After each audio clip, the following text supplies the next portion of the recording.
terms of technical things, being able to become familiar with new software and new techniques quickly is very, very important, because you'll run into a lot of situations in the gaming industry and others where your work environment isn't exactly what you want it to be. It's not the same software, it's not the same hardware you have at home, not the same synths, whatever. And you don't really have the option of being like, well, can we switch this out for something else? Can we change this a little bit? Usually it's just how it is. And you have to be able to work efficiently, work at like 100% capacity with a piece of software that you might just see for the first time that day.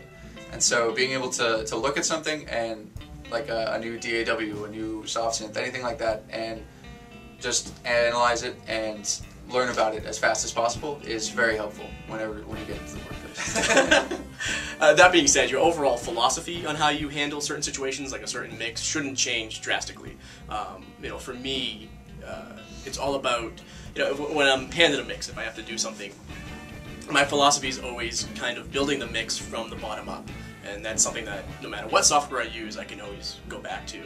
It kind of stems from my background work playing within concert bands and orchestras and big band type jazz environments, which a lot of you guys probably do as well.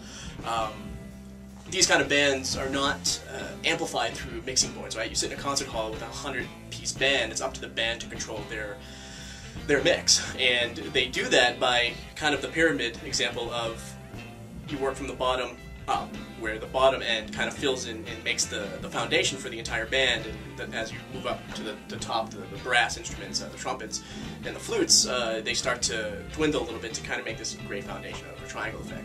When I work for my mixes, it's the same kind of thing. I work from the bottom up again. Start with the drums, go with the kicks, go with the snares, get them to sound nice and fat, and then move over to the basses. Get the bass to sound good within the drums, then move over to the guitars, get the guitars to fit all in within that mix. No matter what DAW you're using, that philosophy should always be the same.